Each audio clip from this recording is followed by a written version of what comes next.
Show more, my mom has a tattoo just like yours. The words hung in the air like a grenade with the pin pulled. Every head in that Flagstaff diner turned toward the small girl sitting alone in the corner booth. The six Hells Angels, who just walked through the door, froze mid-step. The biggest one, leather vest covered in patches, arms thick as telephone poles, locked eyes on the kid. She couldn't have been more than 9 years old, pigtails and a sketchbook looking up at him like she'd just commented on the weather. Before we go any further, hit that subscribe button right now. You're going to want to see how this ends, trust me. And drop a comment telling me what city you are watching from. I want to see how far this story travels. Now let's get back to it. Part 1. Briggs didn't move. Didn't blink. Just stared at this little girl who had no business knowing anything about the ink on his forearm. The tattoo was covered by his jacket sleeve, had been since he walked in. There was no way she could have seen it. What did you just say? His voice came out low, dangerous. Leia looked up from her sketchbook, completely unbothered by the 6 enormous men looming over the diner like a storm cloud. My mom has a tattoo just like yours. I saw it when your jacket moved. The other bikers exchanged glances. Tank, the one with the scar running down his jaw, took a step closer. Kid, you don't know what you're talking about. Yes, I do. Leia turned her sketchbook around, showing them a drawing. It was rough, childish, but unmistakable, the same symbol that marked Briggs's forearm. See, she has it right here. She touched her own shoulder. It's small, though. She always covers it up. Briggs's jaw clenched. He pulled his jacket sleeve up, slowly revealing the tattoo in full. A skull with wings, a specific design that wasn't just some random biker art. This was the mark, the one they only gave to people who'd earned it, and they'd only given it out twice in the last 20 years. Where's your mother? Briggs asked, his voice tight. She's working. She works a lot. Leia went back to her drawing like this was all perfectly normal. She'll be here at 6 to pick me up. That's in 43 minutes. The waitress behind the counter, Betty, her name tag said, had gone pale. She knew what the Hells Angels were. Everyone in Flagstaff knew. They'd rolled through town before, usually just passing through, sometimes stopping for food or gas. But they never came in groups this size unless there was a reason, and they never stayed long. Ma'am, Betty's voice shook as she addressed them. Can I get you gentlemen some coffee? Briggs didn't answer. He slid into the booth across from Leia, his massive frame making the vinyl seat creak. The other bikers spread out through the diner, taking positions like they were securing a perimeter. The handful of other customers suddenly found reasons to leave bills slapped on tables, chairs, scraping. What's your name? Briggs asked. Leia Marie Henderson. She said it with the careful pronunciation of a kid who'd been taught to speak clearly. I'm 9. I'll be 10 in August. And your mom's name? Margaret Henderson. But everyone calls her Maggie. Leia looked up at him, finally showing a hint of concern. Are you mad at her? Did she do something wrong? Briggs leaned back, his leather creaking. Tell me about the tattoo. Describe it exactly. Leia bit her lip, thinking. It's about this big. She made a circle with her fingers, maybe 2 inches across. The skull has wings, but the left wing has a little smudge in it. Mom said the guy who did it sneezed or something. She always laughed about that. Tank whistled low. Boss, that's... I know what it is. Briggs cut him off. His eyes hadn't left Leia's face. Kid, when did your mom get that tattoo? I don't know. I asked her once and she said it was from before I was born. She said it was from when she used to be different. Different how? Leia shrugged. Just different. She doesn't talk about it much. We moved here from Vegas when I was really little. I don't remember it. Vegas. The word hit Briggs like a punch. He could see Tank stiffen, see Reaper's hand curl into a fist. They all remembered Vegas. They all remembered what happened there. Listen to me very carefully, Briggs said, leaning forward. I need you to call your mother right now. Tell her to come here immediately. Don't tell her why. Can you do that? She's working. She can't leave work early. She'll get in trouble. She won't get in trouble. I promise you. Briggs pulled out his phone, slid it across the table. Call her, now. Something in his tone made Leia's hands shake as she picked up the phone. She dialed from memory, her small fingers careful on the screen. It rang 4 times before a woman's voice answered, tired and distracted. Hello. Mom, it's me. Leia, baby, whose phone is this? Is something wrong? There are some men here at the diner. They want to talk to you. They said you need to come now. There was a pause on the other end. When Maggie spoke again, her voice had changed completely. What kind of men? Leia looked up at Briggs. What kind are you? Tell her, Briggs said slowly, that old friends from Vegas want to have a conversation. Leia repeated it. The phone clattered like it had been dropped. Then Maggie's voice came back high and tight. Leia, baby, I need you to listen to me very carefully. Go to the bathroom, lock the door. Don't come out until I get there. Do you understand? Mom, they're not. Now, Leia, Briggs took the phone from her. She's safe, you have my word, but you need to get here. We'll be waiting. He hung up before Maggie could respond. Go on, he said to Leia, gentler now. Go to the bathroom like your mom said. We'll wait here. Leia gathered her sketchbook, clutching it to her chest. She slid out of the booth, but paused. You're not going to hurt her, are you? No. Briggs met her eyes. Your mom and I, we have history, that's all. Now go. She went her footsteps quick across the worn linoleum. The bathroom door shut with a click, followed by the sound of the lock sliding home. The moment she was gone, Tank exploded. Briggs, if this is who I think it is. How is that possible? We looked for her for 3 years. 3 years. Apparently not hard enough. Briggs stood pacing to the window. His bike was parked right outside Chrome, gleaming in the late afternoon sun. She changed her name, had a kid, went suburban. Reaper, the quiet one who rarely spoke, finally did. The kid doesn't know. No, she doesn't know. Briggs turned back to his crew. And that's how it's going to stay. Whatever happens here today, the kid stays out of it. What is going to happen? Snake asked. He was the youngest of them, only been patched in for 2 years. I mean, after what she did. We don't know what she did. Briggs's voice went hard. We know what we were told. We know what it looked like. But we never got her side. Because she ran. Because she ran, Briggs agreed. And now we're going to find out why. Betty approached cautiously, coffee pot in hand like a peace offering. Should I call the police? No need. Briggs gave her a smile that didn't reach his eyes. We're just having a reunion. Old friends catching up. Nothing for anyone to worry about. But the little girl is perfectly safe. I give you my word on that. Betty didn't look convinced, but she nodded and retreated behind the counter. Her hand hovered near the phone anyway. Briggs noticed but didn't comment. If she called the cops, fine. Let them come. This would all be over before they arrived anyway. The minutes ticked by. 5 is 10. Briggs could feel the tension building in his shoulders and his jaw. He hadn't seen Maggie Henderson, if that was even her real name, in almost a decade. The last time had been in that warehouse in Vegas, blood on the concrete, Hawk dying in his arms. And her standing there with the gun, with that look on her face that he'd never been able to figure out. Was it guilt? Fear? Regret? He'd find out soon enough. At minute 13, a car screeched into the parking lot. Not a nice car, an old Honda with a dented bumper and rust around the wheel wells. The door flew open and a woman burst out, already running. She hit the diner door at full speed, nearly ripping it off its hinges. Briggs would have known her anywhere. Older, yes. Tired looking, hair pulled back in a practical ponytail instead of the wild curls he remembered. Dressed in scrubs with a name tag that said Maggie CNA. But it was her. Same eyes, same scar on her chin from where she'd taken a bottle to the face-defending Hawk at that bar. Those eyes found Briggs immediately. Went wide, then narrowed. Where's my daughter? Bathroom. Safe, like I said. Maggie moved like lightning, crossing the diner in 3 strides. She pounded on the bathroom door. Leia, open up. Mom. It's me, baby. Open the door. The lock clicked. Glenal. Leia appeared face confused and scared now. Maggie grabbed her, pulled her close, checked her over with quick, practiced hands. Did they touch you? Did anyone hurt you? No, Mom. They were actually kind of nice. Go outside, get in the car, lock the doors. But Mom, I want your milk. Now, Leia fled the diner door, banging behind her. Through the window, Briggs watched her scramble into the Honda, saw the locks click down. Maggie turned back to face them. Her hands were shaking, but her voice was steady.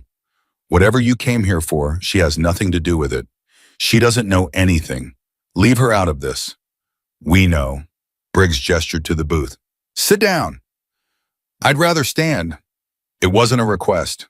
They stared at each other across the diner. The other bikers had formed a loose semicircle cutting off the exits. Not threatening exactly, just present, making it clear that this conversation was going to happen whether Maggie wanted it to or not. Finally, she sat. Briggs slid into the booth across from her, same place he'd sat with Leia minutes before. Long time, he said. Not long enough. You're hard to find, Maggie. Or is it Margaret now? Margaret Henderson, certified nursing assistant, resident of Flagstaff, Arizona. Mother of one. Works at Flagstaff Medical Center night shifts mostly. Rents a 2-bedroom apartment on the west side. Drives a 2007 Honda Civic with 190,000 miles on it. Maggie's face had gone white. You've been watching me. We just found you yesterday. Briggs leaned back. Pure luck, really. Snake here has a cousin who works at the hospital. Saw your face in the break room, thought you looked familiar. Sent me a picture, and there you were, the ghost of Vegas herself. I don't know what you're talking about. Don't. The word cracked like a whip. Don't insult me by lying. Not after everything. Maggie's jaw worked. She glanced toward the window, checking on Leia. The little girl was visible in the car, face pressed against the glass, watching. What do you want? Maggie asked quietly. The truth. You wouldn't believe me if I told you. Try me. She laughed, bitter and sharp. Now you want to hear it 9 years later. Where was this curiosity when you all decided I was guilty without a trial? You ran, Tank interjected. Guilty people run. Smart people run, Maggie shot back. When 6 Hells Angels show up at your apartment at 3 in the morning with the blood in their eyes, you don't stick around to debate your innocence. We wanted answers, Briggs said. You wanted revenge. There's a difference. Briggs couldn't argue with that. He'd been younger then, angrier. Hawk had been his best friend since they were kids in Tucson, before the club, before any of and. Watching him bleed out in that warehouse had broken something in Briggs. And when the evidence pointed to Maggie, the gun in her hand, the money missing, her disappearance, it had been easy to fill that broken place with rage. Tell me what happened that night, Briggs said. All of it, from the beginning. Maggie looked at him for a long moment, then she sighed and something in her seemed to deflate. You really don't know, do you? After all this time, you still don't know what actually went down. So tell us. She glanced at the other bikers, at Betty hovering anxiously by the coffee station, at her daughter in the car outside. Then she turned back to Briggs. Fine, you want the truth. Here it is. And she began to talk. That night started like any other job. Hawk called me around 10, said he needed backup for a pickup. Standard stuff, meeting a dealer at that warehouse by the rail yard, exchanging cash for product. I'd been running with you guys for about 6 months by then, doing odd jobs, making connections. Hawk trusted me. I thought you all did. We did, Briggs said quietly. Clearly not enough. Maggie's voice hardened. We got to the warehouse at midnight. The dealer was already there. A guy named Cisco worked for the Sinaloa cartel. But something felt wrong from the start. Cisco was nervous, kept looking at his phone. Hawk noticed it too. He told me to hang back, stay by the door. She paused, her fingers tracing patterns on the table. Then the doors bursted open. But it wasn't cops, it was the Guerreros. 8 of them, all armed. Cisco had set us up. They wanted the money and they wanted Hawk dead, some beef from years back before my time. I was hidden behind some crates. They didn't see me, but I saw everything. Tank shifted his weight. Hawk never mentioned the Guerreros because he didn't want to drag the club into it. It was his problem from his past. He thought he could handle it himself. Maggie's eyes were distant now, seeing something from long ago. They beat him. God, they beat him so badly. And then Cisco pulled out a gun, said he was sorry, but this was business. He aimed it at Hawk's head. She stopped, swallowed hard. I had a gun, she continued. Always carried one when I did runs with you guys. I fired without thinking, got Cisco in the shoulder. The Guerreros scattered. They thought it was cops. The gunshot spooked them. But Cisco's finger had already squeezed the trigger. His shot went wild because I hit him, but it still hit Hawk. In the chest, not the head. I probably saved his life with that first shot. Briggs felt something cold settling in his stomach. You shot Cisco. I shot Cisco, and then I ran to Hawk. He was bleeding so much. I tried to stop it, tried to keep pressure on the wound. But I could hear the Guerreros regrouping outside. They were coming back. So I grabbed Hawk's phone, called 911, told them where we were. Then I grabbed the money, all of it, because I knew if the Guerreros came back in and found it, Hawk wouldn't have any leverage. They'd just kill him and take it. The money, Reaper said slowly. We thought you stole it. I took it to protect it. I was going to bring it back. But then, she closed her eyes. Then I heard you guys, the bikes.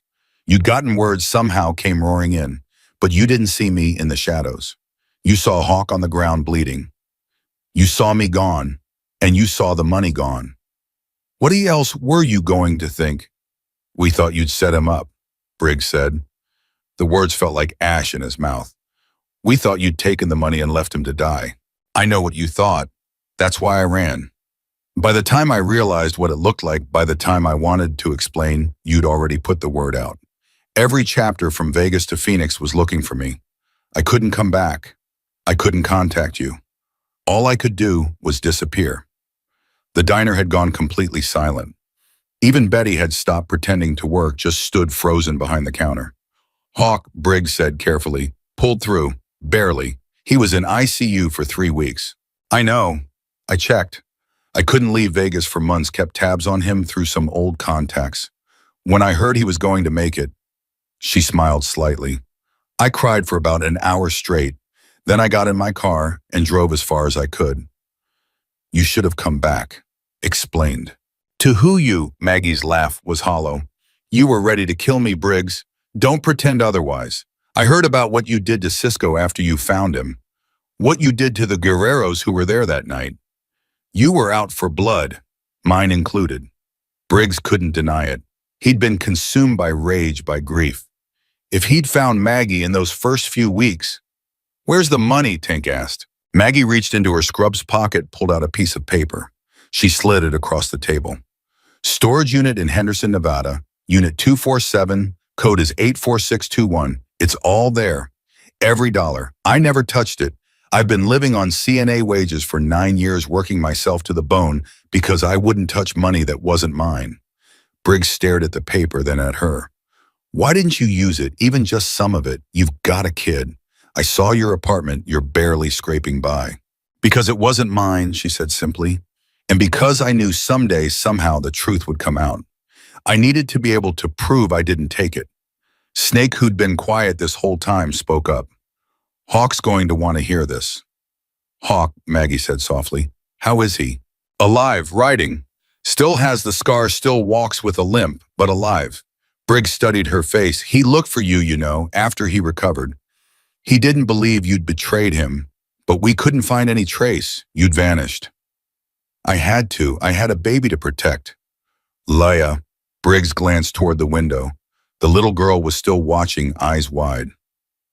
Hawk's kid? No. Maggie followed his gaze. I met her father after I left Vegas. He's not in the picture anymore. Leia's mine, just mine. And I need to keep her safe. That's all that matters to me now. Briggs nodded slowly. He could feel the tension in the diner shifting, changing. The other bikers were looking at him, waiting for his call. This was his decision to make. The tattoo, he said finally. Show me. Maggie hesitated, then pulled down her collar, exposing her shoulder. There it was, the same design as his, same skull, same wings, and yes, same tiny imperfection in the left wing where the tattoo artist had messed up. Briggs had done that tattoo himself, in a motel room in Vegas after Maggie had saved 3 of their guys from getting jumped outside a bar.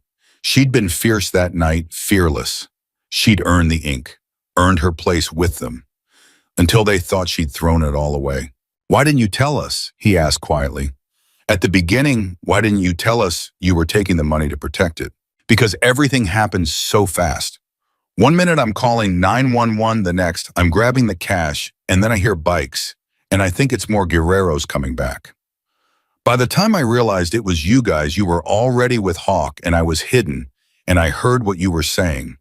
I heard you saying my name like a curse. I heard Tank say he was going to find me and make me pay. She looked at Tank. You meant it. I could hear it in your voice. Tank's jaw tightened, but he nodded. Yeah, I meant it. So I ran. What else could I do? No one had an answer for that. Briggs pushed himself up from the booth. He walked to the window, looked out at Leia in the car. She waved at him uncertainly. He waved back. We owe you, he said, not turning around. For Hawk, for that night, for 9 years of thinking the worst of you when you were just trying to survive. I don't want anything from you. That's not how this works, he turned back to face her. You saved Hawk's life. You protected our money. You've got the mark. That means something. That means everything. Maggie stood up slowly. I just want to take my daughter home. I want to keep living my quiet life. Can you give me that? Yes. Briggs pulled out his phone. But first you're going to talk to Hawk. He deserves to hear your voice. Briggs. He's been carrying this guilt for 9 years, Maggie, thinking he got you killed or worse because he didn't protect you that night. You owe him this much. Her hand shook as she took the phone. Briggs had already dialed. It rang twice. Yeah, Hawk's voice rough from years of cigarettes and desert wind. Hawk, Maggie said, her voice cracked on the name. It's me. Silence on the other end. Then, Maggie, is that really how, where? I'm in Flagstaff. I'm okay. I've been okay. And Hawk, that night, it wasn't what you thought. It was never what any of you thought. Briggs gestured to his crew. They filed out of the diner, giving Maggie privacy. Through the window, he watched her cry as she talked to Hawk, watched her explain, apologize, cry some more. Tank lit a cigarette. We screwed up, bad. Yeah. What now? Briggs looked at the bikes at the open road stretching away toward the horizon. Now we make it right. Inside the diner, Maggie's voice dropped to barely a whisper. Hawk, I shot Cisco. I saved you. And then I took the money to keep it safe, but by the time I wanted to explain, it was too late. You all wanted me dead. Maggie, Christ, we didn't know. We thought, I know what you thought. I lived with what you thought for 9 years. Through the phone, Hawk's breathing was ragged. Where have you been all this time? Surviving, raising my daughter, trying to forget. You have a daughter. She's 9. Her name's Leia. She's the one who saw Briggs's tattoo and opened her mouth before I could stop her. Hawk laughed, choked and wet. Smart kid. Too smart for her own good sometimes. Maggie wiped her eyes with the back of her hand. Hawk, I never wanted to leave you there. I called 911. I made sure help was coming. I know now. The paramedics told me someone called it in female voice, but everyone said it was probably just a passerby, and I was so out of it. He stopped. Maggie, I looked for you for months. I told Briggs you wouldn't do that to us, but he was so angry, and there was the money, and... Stop, you don't have to explain, I get it. No, you don't. I should have fought harder, should have made them listen. You were shot in the chest, Hawk. You were lucky to be alive. Lucky because of you. Maggie pressed her palm against her eyes. I need to go. I need to get Leia home, feed her dinner, pretend this day never happened. Wait, Maggie, can I see you? Can I meet your daughter? She looked out the window at Leia still waiting in the car with her face pressed against the glass. I don't know if that's a good idea. Please, I need to see for myself that you're okay. Hawk, I've been carrying this for 9 years. Let me put it down. Maggie closed her eyes. I'll think about it. I need time. Okay, but Maggie, thank you for that night, for saving my life. I should have said it 9 years ago. She hung up before she started crying again. Her hands were shaking so badly she nearly dropped the phone. Outside, Briggs and the others were standing by their bikes waiting. She could see them through the window, these men who'd hunted her, who'd wanted her dead, who now knew the truth. She pushed open the diner door. The evening air hit her face cool and clean. Briggs turned, holding out his hand for his phone. She gave it back without a word. We're going to make this right, Briggs said. You can't make this right. 9 years, Briggs. 9 years of looking over my shoulder, changing my name, building a life out of nothing because I was too scared to use money that belonged to your club. The money's yours now. All of it. Maggie stared at him. What? You earned it. That night, you earned every dollar. Consider it payment for services rendered. I don't want your money. Then consider it child support from her uncles. Briggs gestured toward Leia in the car. That little girl deserves better than a rust bucket Honda and an apartment with broken heat. She deserves a mother who doesn't work herself to death just to keep the lights on. Don't you dare tell me what my daughter deserves. I'm not telling you anything. I'm offering you what's already yours. Tank stepped forward. Maggie, we screwed up. Let us try to fix it. You can't fix 9 years of my life. No, Reaper said quietly, but we can make the next 9 better. Maggie looked at each of them, these men in leather and patches, these men who'd terrified her all those years ago. Tank with his scar and his guilt written across his face. Reaper with his quiet intensity. Snake, the young one who barely knew her the story, but stood with them anyway. And Briggs, the leader, the one who'd marked her shoulder with ink and promise. I need to take my daughter home, she said finally. We'll follow you. Make sure you get there safe. That's not necessary. Yeah, it is. Briggs swung his leg over his bike. You've got the mark, Maggie. That means you're protected. That means we make sure nothing happens to you or yours. After 9 years of hunting me now, you want to protect me? After 9 years of being wrong, yeah. That's exactly what we want. Maggie walked to her car. Leia unlocked the door immediately, launching into questions before Maggie even had the door fully open. Mom, who are those men? Why were you crying? Are we in trouble? What's happening? Nothing's happening, baby. Those are just some old friends. Friends, but you were scared. I could tell you were scared. Maggie climbed into the driver's seat, started the engine. Sometimes old friends can be scary and safe at the same time. It's complicated. Did you really know them in Vegas? Yes. And you have a tattoo like theirs. Maggie's hand went to her shoulder automatically. Yes. Can I see it? Not now, let's just go home. She pulled out of the parking lot, and true to Briggs's word, the 6 motorcycles fell into formation behind her. 2 in front, 2 behind, 2 on the sides. An escort. Protection. The very thing she'd run from for 9 years. Leia twisted in her seat, watching them through the rear window. Mom, this is so cool. Are they really going to follow us all the way home? Apparently. Why? Because they owe me something. What do they owe you? Maggie gripped the steering wheel tighter. The truth. They drove through Flagstaff as the sun dipped lower, casting everything in orange and gold. People on the sidewalk stopped to stare at the procession, one beat-up Honda surrounded by Hell's Angels. Maggie kept her eyes on the road, tried to ignore the stares, the pointing, the phones coming out to record. Mom, everyone's looking at us. I know. Is this going to be on the internet? Probably. Cool. Not cool, Leia. Not cool at all. They reached the apartment complex on the west side, exactly where Briggs had said it was. Maggie had never told him her address, but he'd known anyway. The thought made her skin crawl and her heart pound at the same time. The bikes pulled into the parking lot, engines rumbling like thunder. Maggie parked in her assigned spot. The engines cut off one by one, leaving an echoing silence.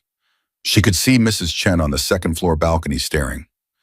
Could see the Ramirez kids stop their basketball game to gawk. This quiet life she'd built was about to get very loud. Stay in the car, she told Leia. But stay. She got out, walked over to where Briggs was removing his helmet. You can't be here. This is my home. My neighbors. We'll learn to mind their business. Briggs looked up at the building, assessing. 3rd floor corner unit. Windows face the parking lot. No back exit except the balcony. Fire escape on the north side. Stop it. Stop knowing things about where I live. Can't help it. It's what I do. He dismounted, gestured to the others. We're not leaving until we know you're secure. I've been secure for 9 years without you. And you shouldn't have had to be. You should have been with us, protected part of the family.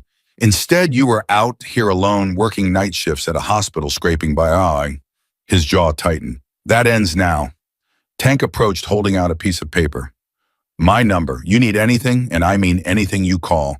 Food, money, trouble, doesn't matter. You call. Maggie took the paper reflexively. I don't need... Yeah, you do. Reaper handed her another number. Mine too. I'm in Phoenix most days, but I can be here in 2 hours if you need me. One by one, they gave her their numbers. Contact information she never wanted from men she'd spent years avoiding.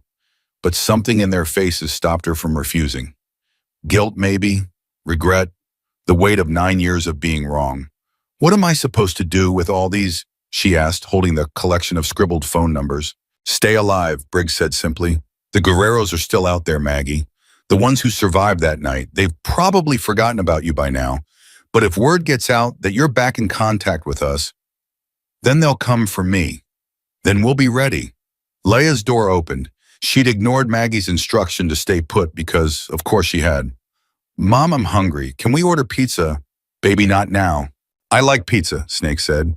He was the youngest biker, couldn't have been more than 25. What's your favorite kind? Pepperoni and pineapple. The other bikers groaned. Snake grinned. That's controversial. I respect it. Snake, Briggs warned. What, the kid's hungry? We interrupted their dinner. Least we can do is feed them. Maggie started to protest, but her stomach betrayed her with a loud growl. She hadn't eaten since breakfast had been too busy at the hospital to take a proper lunch break. Leia heard it and giggled. See, you're hungry too. Fine, fine, but you're not coming up to my apartment. We'll order delivery and you can all leave.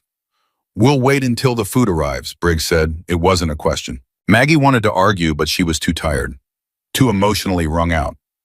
She nodded, pulled out her phone, ordered 3 large pizzas because there was no way 2 would feed 6 bikers and a growing 9-year-old. The restaurant promised 45 minutes. Those 45 minutes felt like hours. Maggie sat on the hood of her car, Leia beside her, swinging her legs while the Hells Angels stood around like leather-clad sentinels. Mrs. Chen eventually came down from her balcony, curiosity winning over caution. Maggie, everything okay? Everything's fine, Mrs. Chen. These men are friends. Old friends? From before.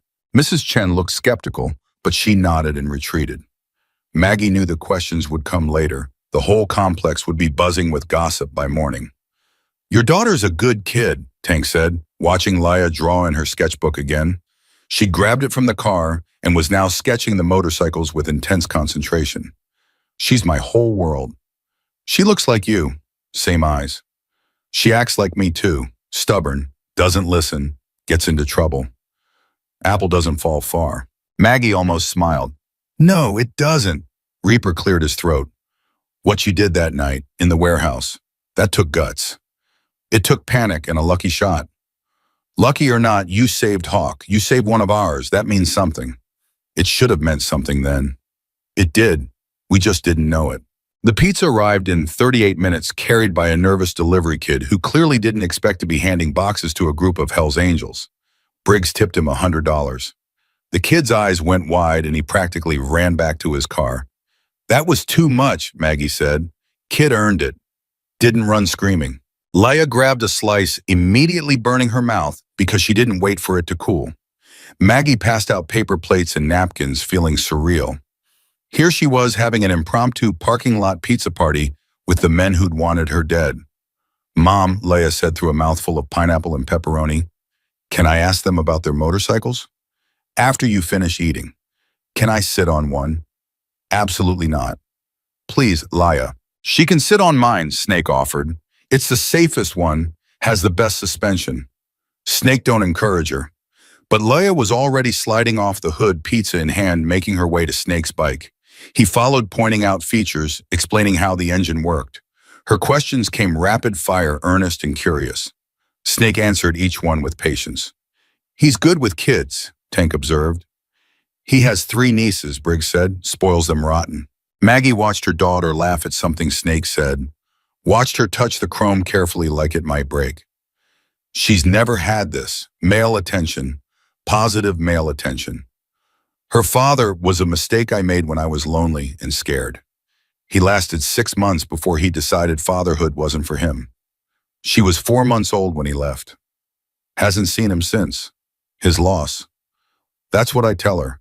Briggs finished his pizza, wiped his hands on his jeans. Tomorrow I'm sending someone to look at your car. Get it fixed up proper. New tires, new brakes, whatever it needs. I can't afford, you're not paying, we are. Briggs, this isn't up for debate, Maggie. You're under our protection now. That means we take care of you. It's how this works. I don't want to be under anyone's protection. I want to be left alone. Too late for that. He met her eyes. The second your daughter opened her mouth in that diner, your cover was blown. Every Hells Angel from here to California is going to know by midnight that we found you, which means every enemy of ours is going to know you're back in contact with us. Maggie's blood went cold. You're saying I'm in danger. I'm saying you might be, and we're not taking chances, not with you, not with her. He nodded toward Leia. This is exactly what I didn't want. This is why I stayed hidden. I know, and I'm sorry, but it is what it is now. We deal with reality, not wishes. Tank crushed his pizza box, tossed it in the dumpster nearby. We'll have someone watching the apartment. You won't see them, but they'll be here. Probably Dice, he's good at being invisible. I don't want someone watching my apartment. You want your daughter safe? Of course I want her safe. Then you get someone watching your apartment. Maggie stood up angry now. You don't get to waltz back into my life after 9 years and start making decisions for me. You're right, we don't. Briggs stood too, matching her energy. But we're going to anyway, because that's what family does. And your family, whether you want to be or not. You have the mark. You saved Hawk. You're one of us. I was never one of you. I was just a girl who ran errands and got in over her head. You were more than that. You are more than that. They stared at each other across the parking lot, the tension thick enough to cut. Leia chose that moment to come running back, oblivious to the adult drama unfolding. Mom Snake says I can learn to ride when I'm older. Can I please? Over my dead body. Oh, come on. No motorcycles. Not now, not ever. Leia pouted but didn't push. She knew that tone. Maggie was done negotiating. The bikers started mounting their machines one by one. Engines roared to life, filling the parking lot with sound and fury. Leia covered her ears but smiled. She loved it, Maggie could tell. Loved the noise and the danger and the excitement. Briggs was the last to mount up. We'll be in touch. Tomorrow someone comes to fix your car. Next week Hawk wants to visit. After that, we figure out what comes next. I don't want Hawk to visit. He needs to see you. Needs to know you're okay. Give him that much. Maggie wanted to refuse. Wanted to slam the door on this whole situation and pretend it never happened. But she'd seen Hawk's voice break on the phone, heard the pain and guilt he'd carried. One visit, she said. One. And then you all leave me alone. We'll never leave you alone. Not anymore.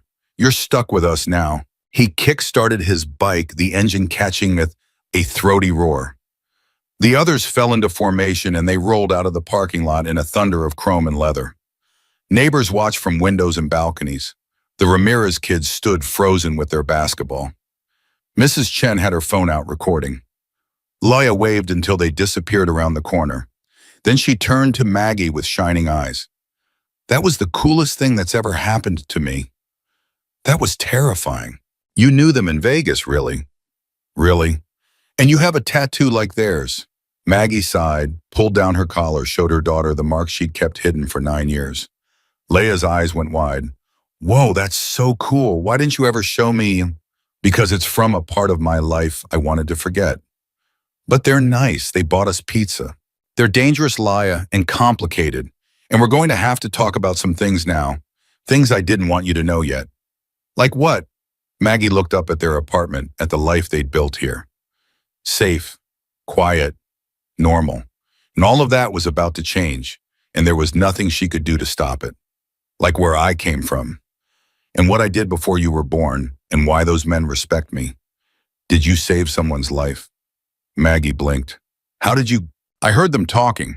When I was in the bathroom, the walls are thin and they were being loud. They said you saved someone named Hawk.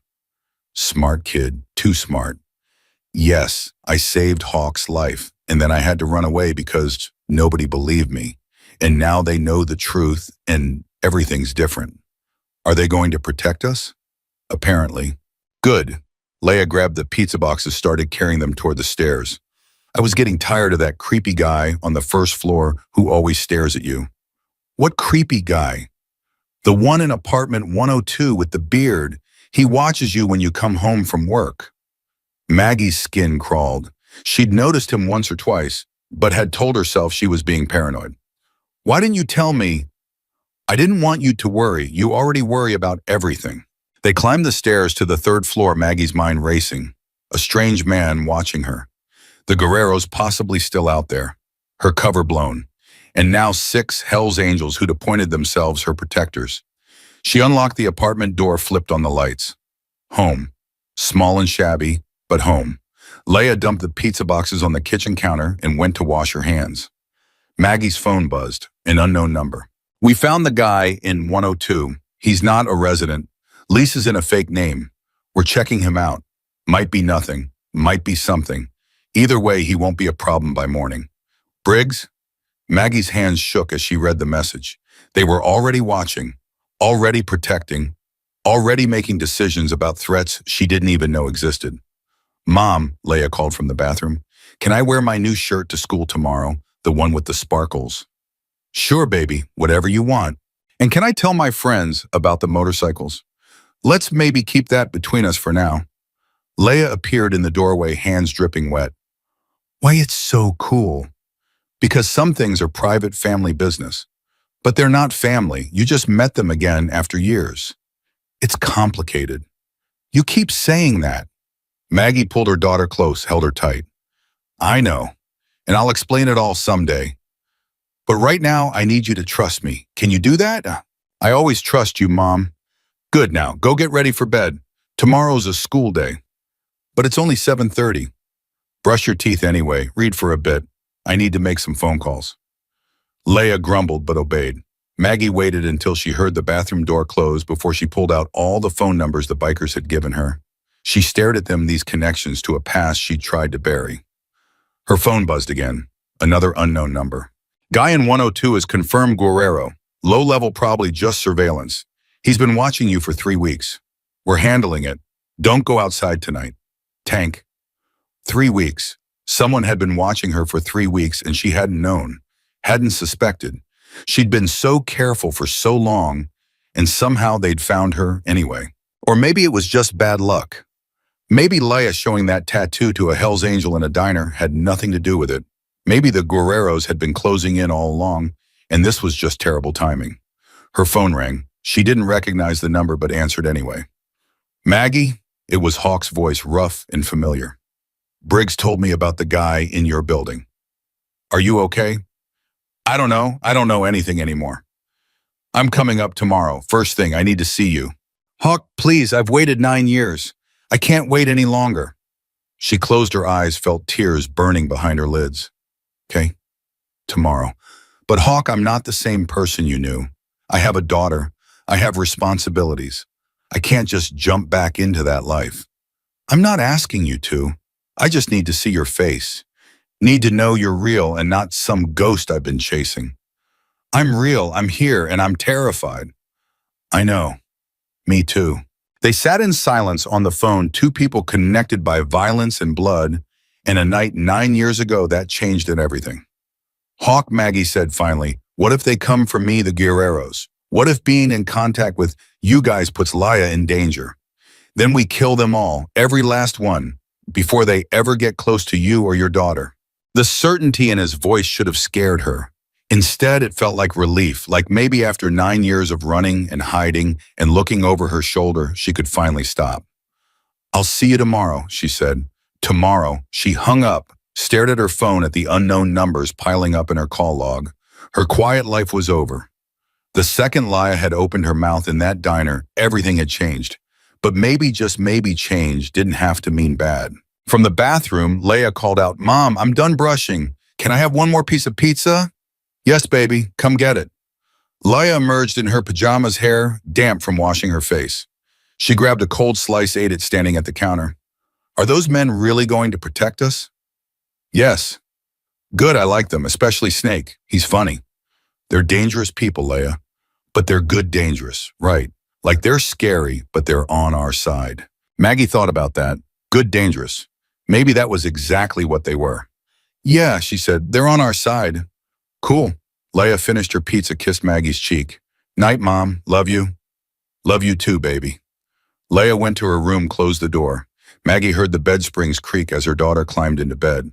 Maggie walked to the window, looked out at the parking lot below.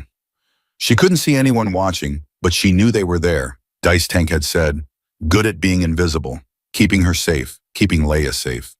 Her phone buzzed one more time. Guy's gone, won't be bothering you again.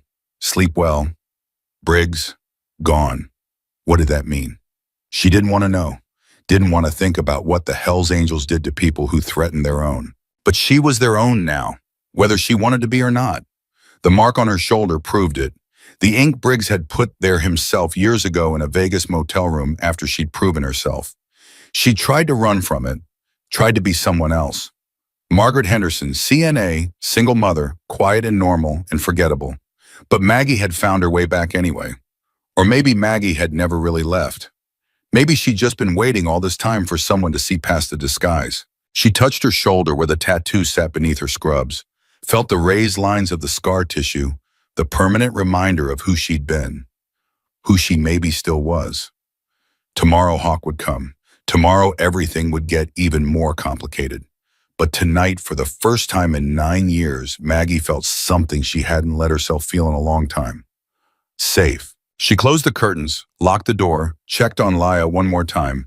Her daughter was already asleep clutching her sketchbook, probably dreaming about motorcycles and leather-clad protectors.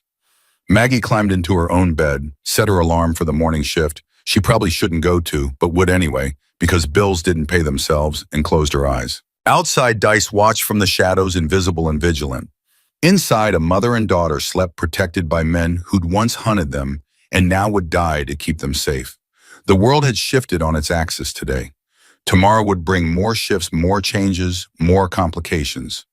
But that was tomorrow's problem. Tonight they were safe. And for now, that was enough. Maggie's alarm screamed at 5 in the morning. She slapped it, silent, dragged herself out of bed, every muscle aching from tension she hadn't released. The apartment was dark and cold. She checked her phone first thing, 3 new messages. Perimeter secure. Nothing moved all night. Dice. Hawks leaving Phoenix at 7. Should be there by 9. Briggs. Coffee's on your doorstep. You're gonna need it. Tank. She opened the door carefully, half expecting it to be a joke. But there it was, a thermos of coffee still hot with a note taped to it. Vanilla latte, 2 sugars. Briggs remembered your order. Maggie's hands trembled as she poured a cup. Briggs remembered. After 9 years, he remembered how she took her coffee. That shouldn't have mattered. It shouldn't have made her throat tight and her eyes burn. But it did. She showered fast, threw on her scrubs, checked on Laya. Still asleep, one arm dangling off the bed, mouth open. Maggie kissed her forehead, left a note on the kitchen counter. Breakfast money on the table. Walk to school with Emma like always. I love you. Stay safe. She added her own phone number at the bottom, even though Leia had it memorized, just in case. The drive to the hospital felt different. Every car behind her could be a threat. Every person on the sidewalk could be watching. Her rearview mirror became an obsession, checking it every 5 seconds until her neck cramped. She made it to Flagstaff Medical Center at 6:15, parked in her usual spot.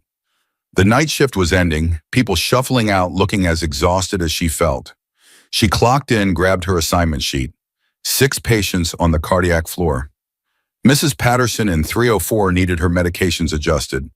Mr. Diaz in 310 was a fall risk. Everything normal, everything routine, except nothing felt normal anymore. Maggie. Her supervisor, Karen, appeared at the nurse's station. You okay? You look like you didn't sleep. I'm fine, just a rough night. We'll try to wake up. We're short-staffed, and it's going to be crazy today. It was always crazy. That's why Maggie worked here. The chaos kept her mind occupied, kept her from thinking too much about the past. But today, the chaos wasn't enough.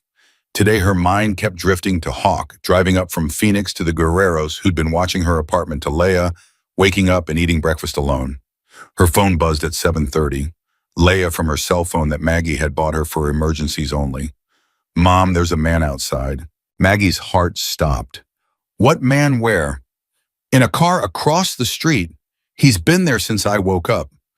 Leia locked the door. Don't go to school. Call 911 right now. Mom, wait. He's got a leather jacket. Is he one of the motorcycle guys? Maggie's panic shifted to anger. What does he look like? Old, like maybe 50, bald. He's drinking coffee and reading a newspaper. That was Dice. Had to be. Briggs had said he'd be watching. That's okay, baby. He's supposed to be there. He's keeping you safe. Oh, should I wave at him? No, just ignore him and get ready for school like normal. Okay. Mom. Yeah. This is kind of exciting. It's not exciting. It's dangerous. Please be careful. I'm always careful. I know. I love you. Love you too. Maggie hung up, leaned against the wall, tried to catch her breath. This was her life now. Armed guards watching her daughter, checking her phone every 5 minutes, jumping at shadows. Maggie, Karen's voice cut through her spiral. Mrs. Patterson's call light is on. Move. Work. She could do work. She could check vitals and distribute meds and help people to the bathroom. She could be Margaret Henderson CNA for a few more hours before Hawk showed up and shattered whatever remained of that identity. The morning crawled by. Mrs. Patterson complained about her breakfast. Mr. Diaz tried to get out of bed without assistance and nearly fell. A new admit came in at 8:15, chest pains possible, moam. All hands on deck.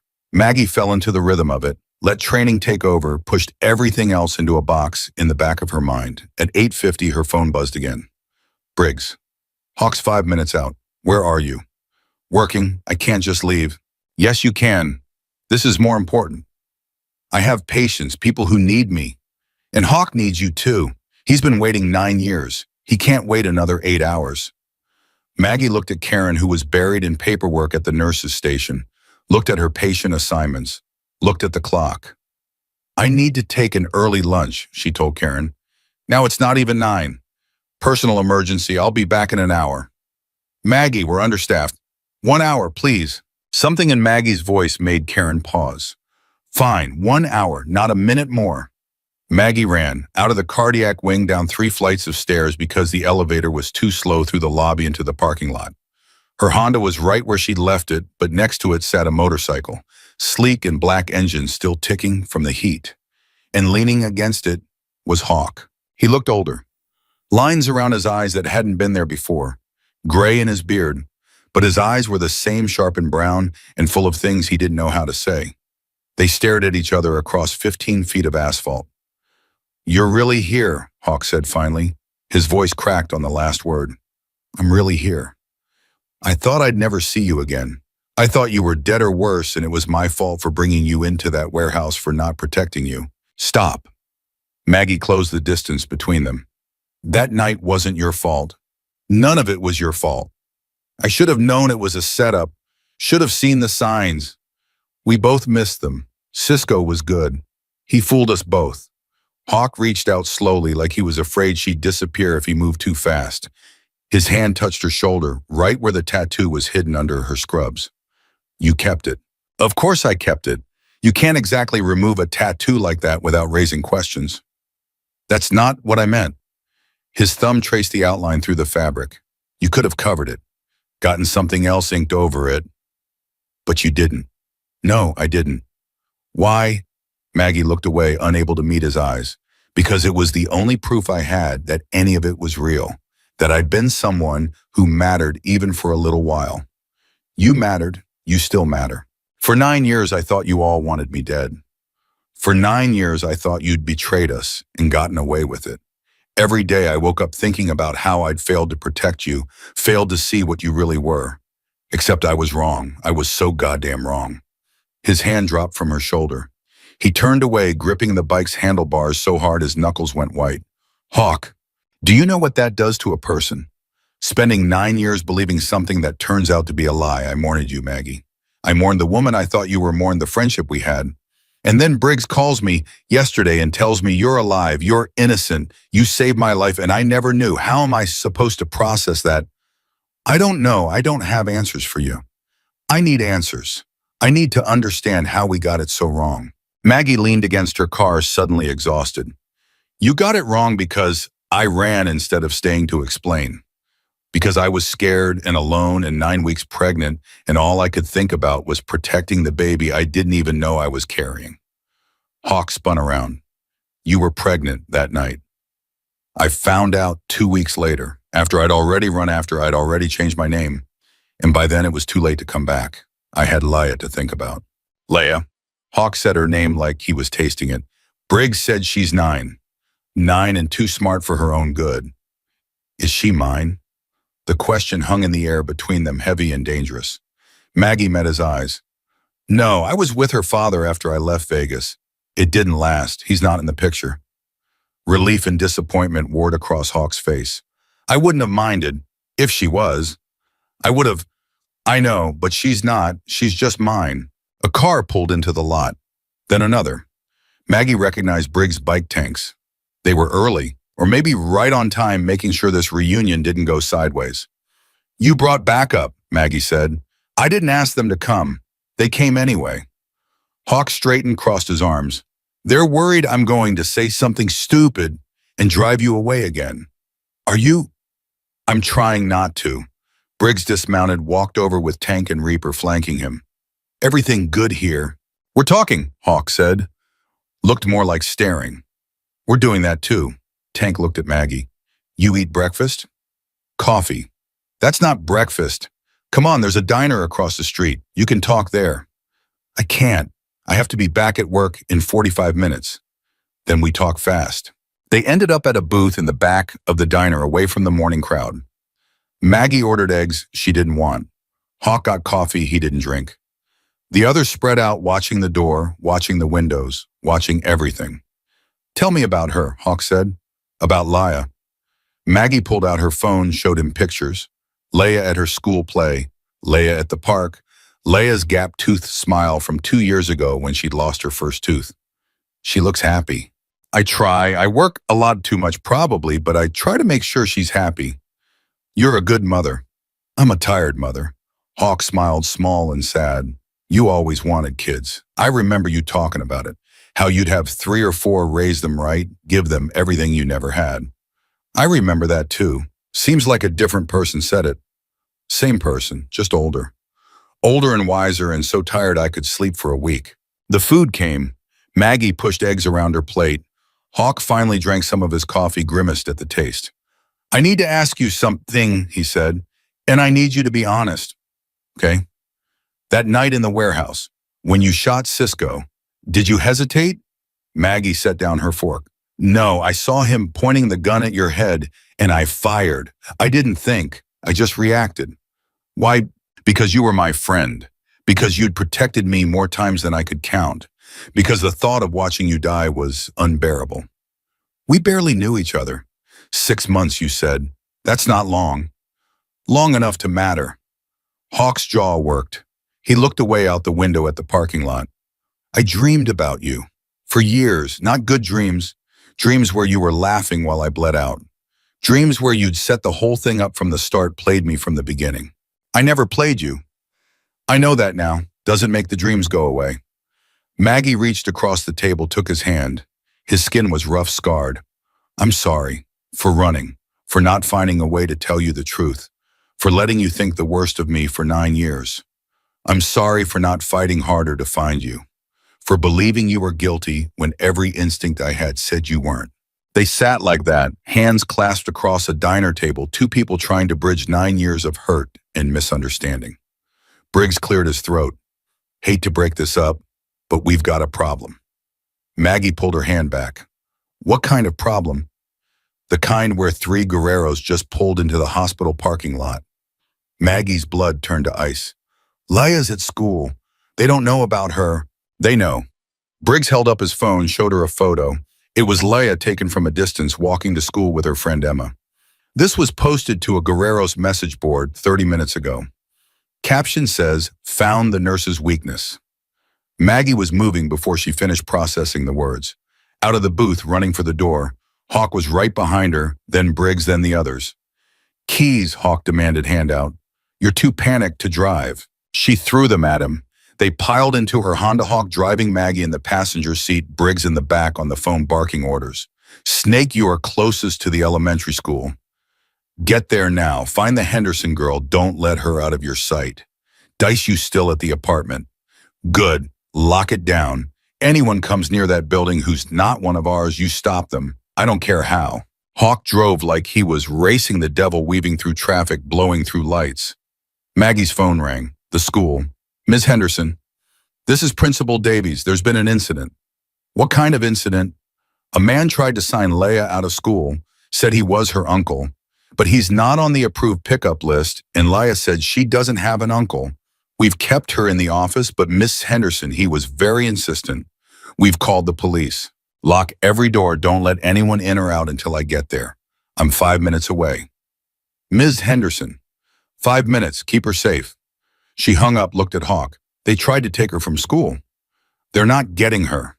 His voice was flat cold. I swear to God, Maggie, they're not touching that little girl. They screeched into the school parking lot at 9:40. Squad cars were already there, lights flashing. And standing by the entrance, looking confused and scared, was Leia with Principal Davies and a police officer. Maggie was out of the car before Hawk fully stopped running across the lot, pulling Leia into her arms so hard the girl gasped. "Mom, I can't breathe." Sorry, are you okay? Did he touch you?" "No, Mr. Davies wouldn't let him near me. He said his name was Uncle Ray and you'd sent him, but I knew you didn't because I don't have an Uncle Ray." Smart girl. Such a smart girl. The police officer approached. "Ms. Henderson, I'm Officer Martinez. We need to ask you some questions." "Not now. I need to get my daughter somewhere safe." "Ma'am, a man attempted to kidnap your child from school. We need—" She said not now. Hawk appeared beside them, tall and intimidating in his leather. "She'll come to the station later. Right now we're leaving." Officer Martinez looked at Hawk at the other bikers appearing from various vehicles at the situation rapidly spiraling beyond his control. "Sir, I can't let you, Yes, you can, because the alternative is we stand here arguing while the people who tried to take this kid regroup and try again. You want that on your conscience?" Martinez looked at his partner, at the growing crowd of parents and teachers, at Leia clutching her mother like a lifeline. "Fine, but I expect you at the station by this afternoon, both of you." "We'll be there." Hawk guided Maggie and Leia back to the Honda. Briggs appeared from somewhere, handed Maggie a different set of keys. "Take my truck. It's the gray Ford third row. Windows are tinted, doors are reinforced. You'll be safer." "Where are we going?" "Safe house outside of town. Place we use for situations like this. You'll stay there until we figure out how many Guerreros are in Flagstaff and what they want." "I know what they want. Revenge.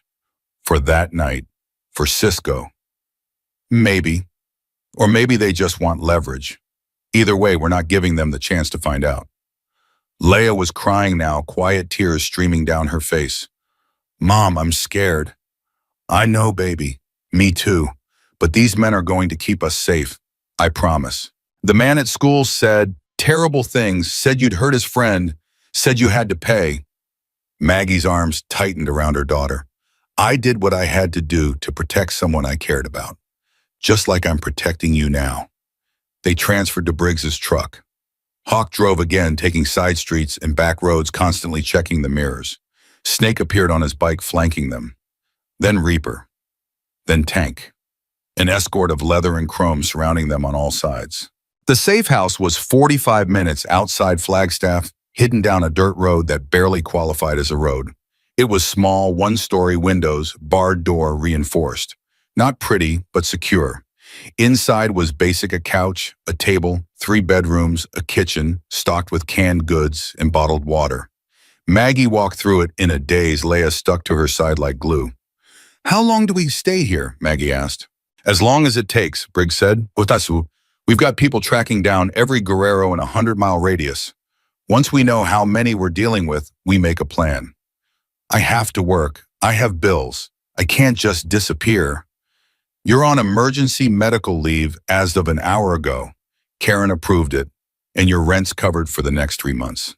"You can't just arrange my life." "Yes, I can, because your life and your daughter's life are in danger, and you don't get to be stubborn about accepting help." "Not anymore." Maggie wanted to argue, wanted to rage at him for taking control, for making decisions without her input.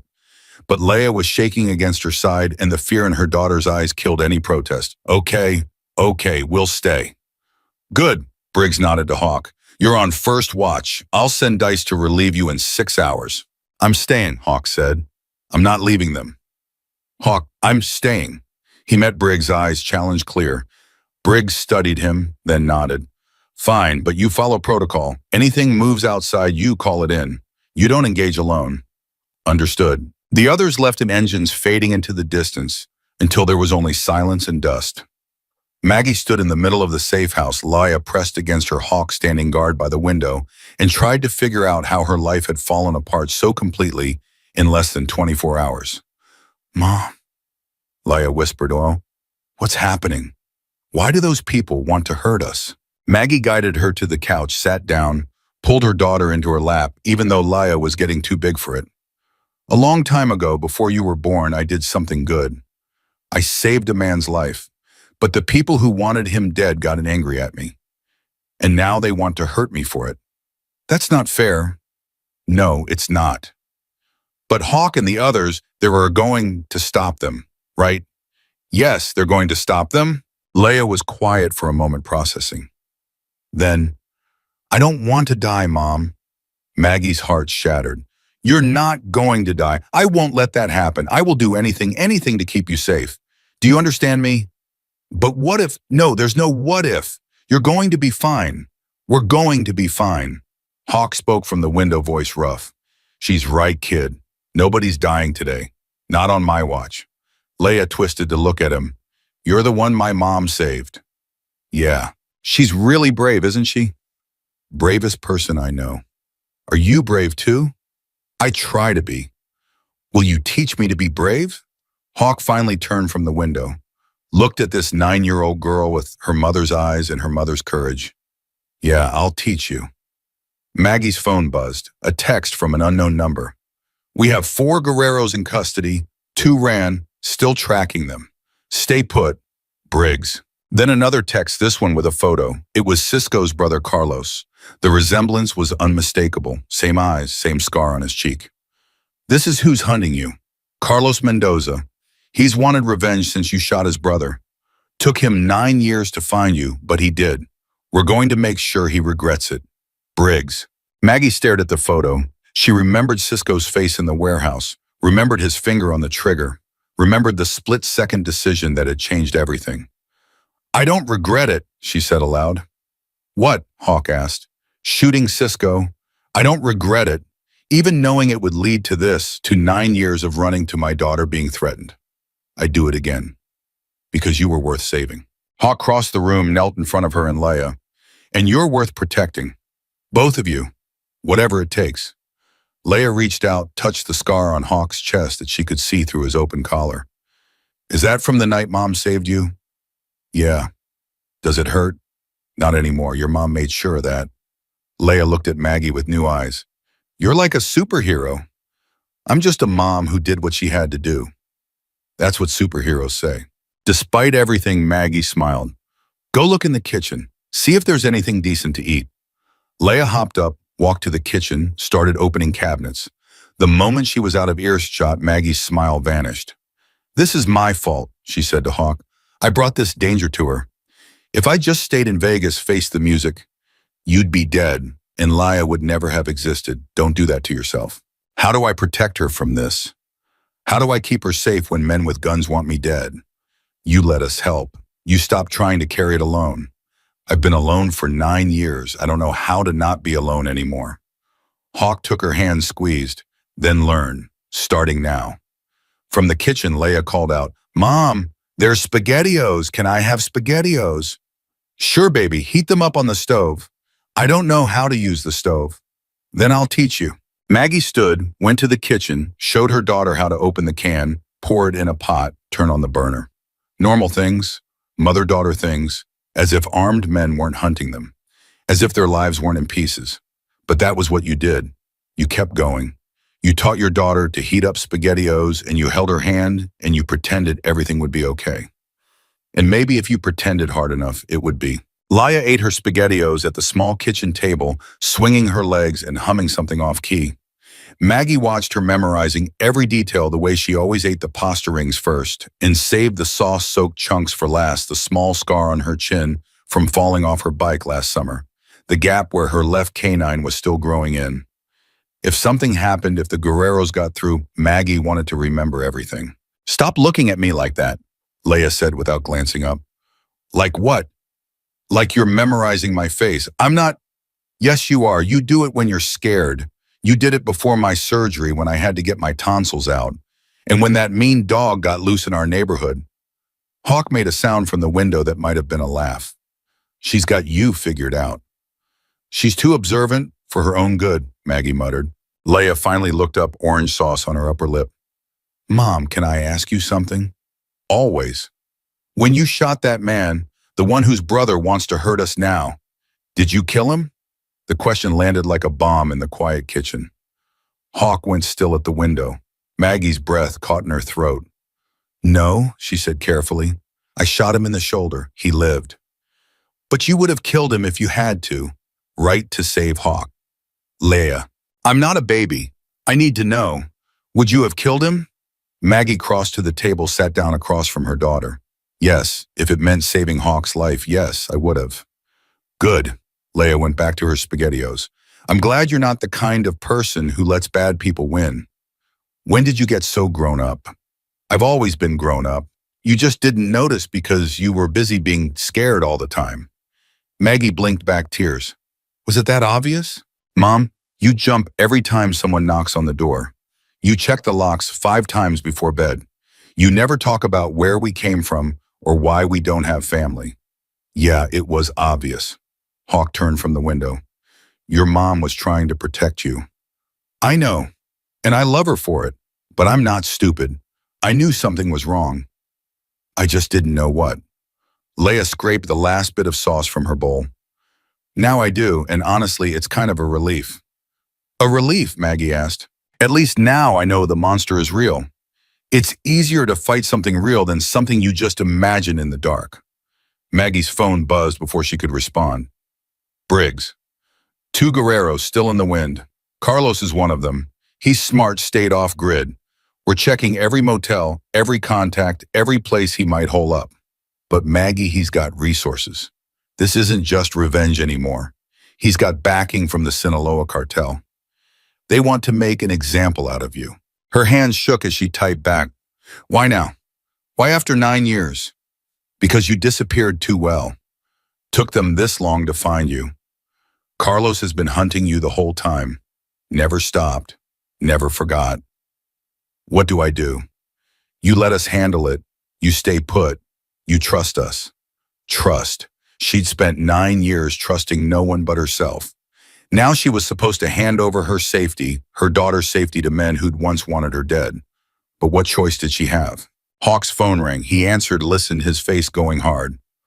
When? How many, Jesus? Okay. Yeah, she's here. I'll tell her. He hung up, looked at Maggie.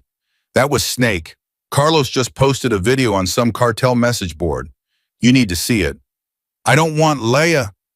She should see it too. She needs to understand what we're dealing with. Maggie wanted to argue, but Leah was already standing, walking over. Show me. Hawk pulled up the video on his phone. The screen filled with Carlos's face, older than his brother, harder eyes, cold as winter. Margaret Henderson, Carlos said in heavily accented English. You think you can hide from me. You think changing your name makes you safe. I found you. I found your daughter, and I'm going to make you watch her die before I kill you. Just like you made me watch my brother bleed. The video cut to footage of Laya walking to school that morning, laughing with her friend Emma. Then to Maggie's apartment building. Then to the hospital where she worked. Carlos had been following them for weeks, maybe months. You took my brother from me, Carlos continued, so I take everything from you, starting today. The video ended. Leah's face had gone pale, but her voice was steady. He's really serious about this. Yes, Hawk said. And you guys are going to stop him. Yes. However, we have to. Maggie pulled Leah close. Baby, I'm so sorry. I never wanted this life to touch you. I tried so hard. Mom, stop apologizing. You saved someone's life. That's not something to be sorry about. Leah pulled back, looked her mother in the eye. If you hadn't shot Cisco, Hawk would be dead. Right. Then you did the right thing. And if his stupid brother can't understand that, then he's the problem, not you. Hawk knelt beside them. Kid, you are one tough cookie. I learned from the best. Leah touched her mother's face. Mom's been fighting her whole life. She taught me how. Maggie's phone exploded with texts. Briggs, Tank, Reaper, Snake all reporting in. Carlos had been spotted at a gas station 30 miles away. They were moving to intercept. Maggie should sit tight, stay safe, let them handle it. I can't just sit here, Maggie said. He's after me. I should be part of stopping him. No. Hawk stood blocking her path to the door. You stay with your daughter. That's your job. My job is to end this, to make sure he never threatens Laya again. And our job is to make sure you live long enough to watch her grow up. Let us do our job, Maggie. They stared at each other, wills clashing. Finally, Maggie backed down. Not because she agreed, but because Laya's hand was gripping hers so tightly it hurt, and she could feel her daughter's fear through that touch. Fine, but if something goes wrong, nothing's going wrong. We've been doing this for 20 years. We know how to handle guys like Carlos. Hawk's phone rang again. I'm on. He answered, his expression changing from confident to concerned in seconds. Say that again. Are you sure how many? He lowered the phone. Carlos wasn't at the gas station.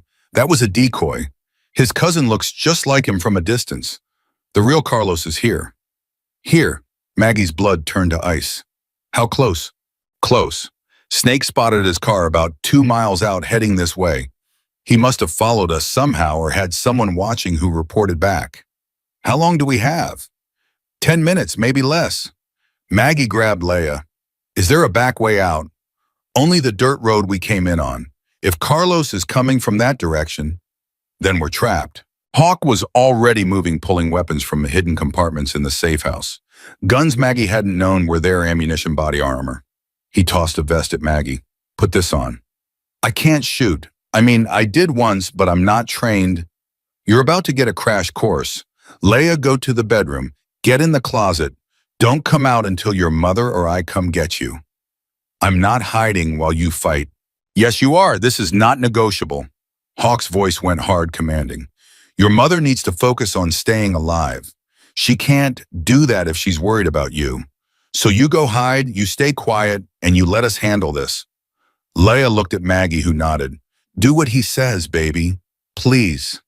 But now Leia. Leia ran, disappearing into the bedroom. The closet door clicked shut. Maggie felt like her heart was being ripped out, sending her daughter to hide while danger approached. But Hawk was right. She couldn't fight and protect Leia at the same time. Hawk handed her a gun. Glock 19, 15 rounds. Safety's here. You point, you squeeze. Don't aim for the head, aim for center mass, biggest target. I don't know if I can do this again. You already did it once, you can do it again. He checked his own weapon, a bigger pistol she didn't recognize. I've called for backup. Briggs and the others are 10 minutes out. We just have to hold until they get here. And if we can't, then we die protecting your daughter. Simple as that. The sound of an engine cut through the air. Then another. At least 3 vehicles, maybe more. Hawk moved to the window, peered out carefully. 4 cars. Could be a dozen men. Carlos isn't messing around. How do we survive this? We don't panic. We use the house as cover, and we pray backup gets here before they breach. The engines cut off. Car doors opened and slammed. Footsteps on gravel. Voices in Spanish, harsh and aggressive. Maggie couldn't understand the words, but she understood the tone. These men were here to kill. A bullhorn crackled. Margaret Henderson. We know you're in there. Send out the girl and maybe we'll let you live. Hawk looked at Maggie. Don't respond. Don't give them anything. The girl now, or we burn this place down with all of you inside. Maggie's finger tightened on the trigger.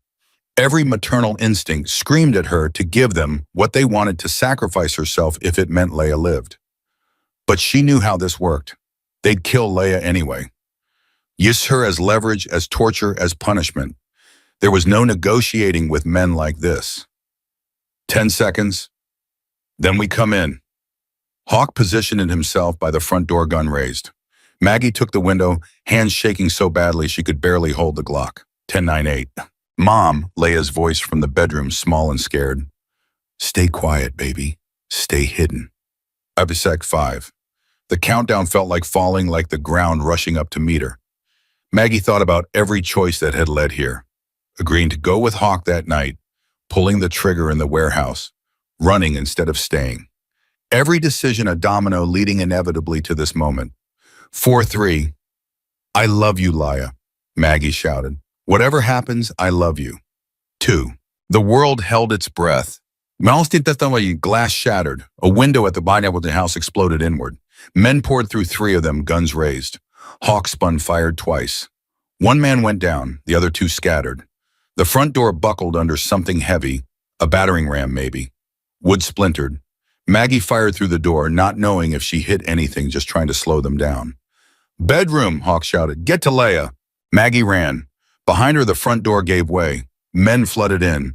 Gunfire erupted, deafening in the enclosed space. She made it to the bedroom, slammed the door, shoved a dresser in front of it. Leia, where are you? Closet. Maggie wrenched open the closet door. Leia was crouched in the corner, the hands over her ears, tears streaming down her face. Maggie pulled her out, held her. We're okay, I've got you. Something slammed against the bedroom door. Once, twice, the dresser scraped across the floor.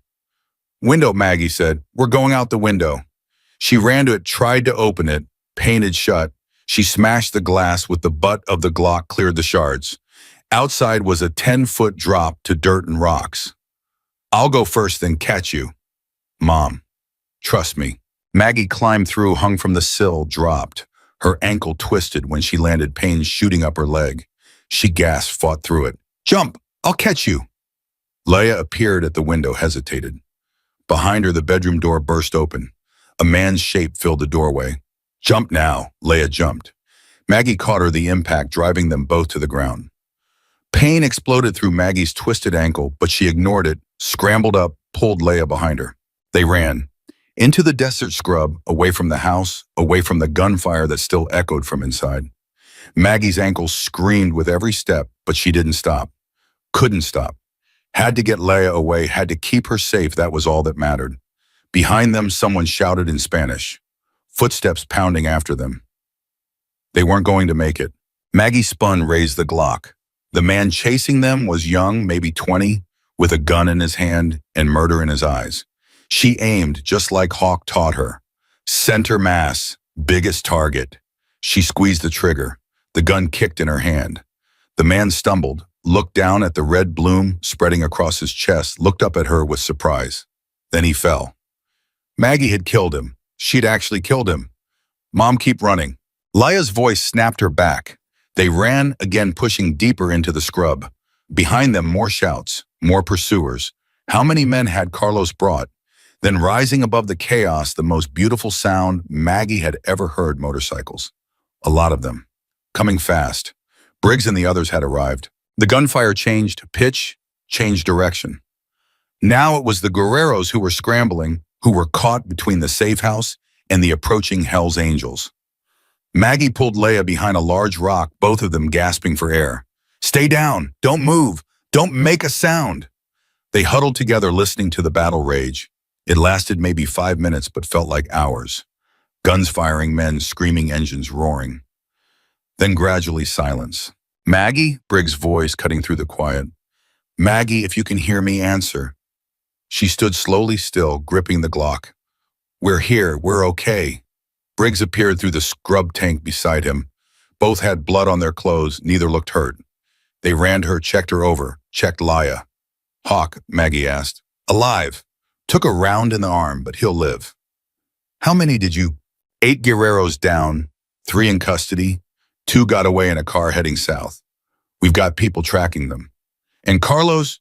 Briggs's face went hard. In the house. He wants to talk to you. Like hell. Maggie, he's dying. Hawk shot him in the gut. He's got maybe 30 minutes, probably less. He wants to say something before he goes. Maggie looked at Leia, who was pale and shaking, but uninjured. Stay with Tank. Don't follow me. Mom, I'll be right back, I promise. She followed Briggs back to the safe house. The front door hung off its hinges. Glass and bullet casings littered the floor.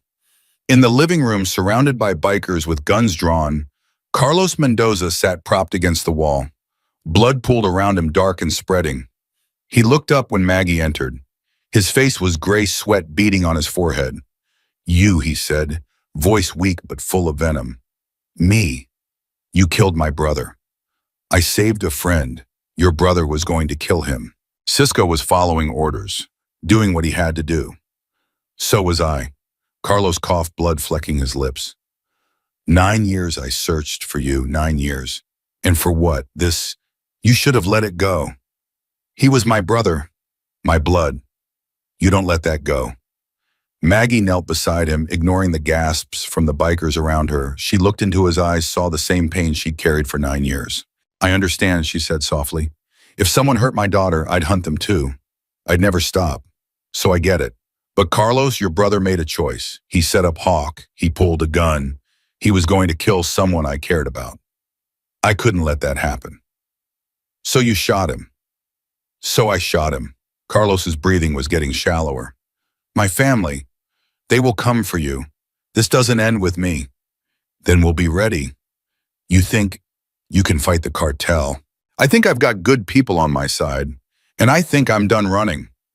Carlos tried to laugh, but it came out as a wet gurgle. Stupid, you should run. You should take your daughter and run until your legs give out. I tried that for 9 years, didn't work. Then you'll die. Maybe, but not today. Carlos's eyes were glazing over. He had minutes, maybe seconds. Tell Hawk. Tell him Cisco said he was sorry. Before he died, said it wasn't supposed to go down like that. Maggie hadn't known that. In all the chaos, all the blood, she'd never known Cisco's last words. I'll tell him. And tell your daughter. Tell her to be smarter than both of us. Tell her not to waste her life on revenge.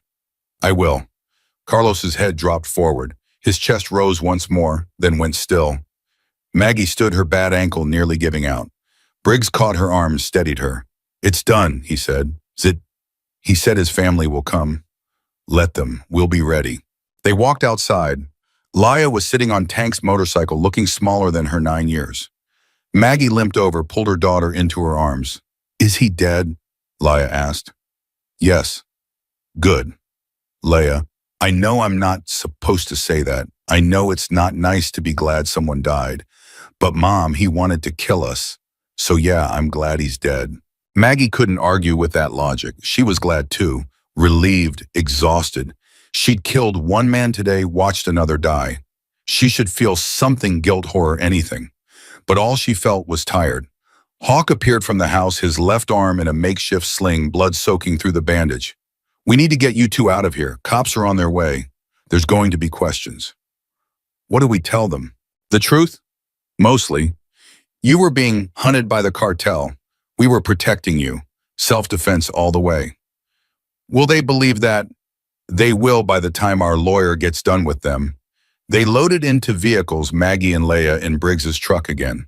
The safe house was already being cleaned by people who appeared from nowhere, efficient and silent. By the time the police arrived, the evidence would tell the story Hawk wanted them to hear. The drive back to Flagstaff felt surreal. Leia fell asleep against Maggie's shoulder, exhausted from fear and adrenaline. Maggie stroked her hair, marveling that they were both alive, that they'd survived. Her phone buzzed, a text from a number she didn't recognize.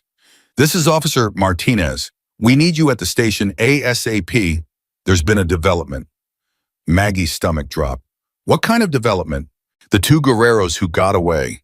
They didn't head south. They went to your apartment. The place is ransacked. Everything's destroyed. We need you to come identify what's missing. Maggie stared at the text. Her home, the life she'd built, gone. Destroyed by men seeking revenge for something she'd done to protect someone she cared about. Briggs, she said, they hit my apartment.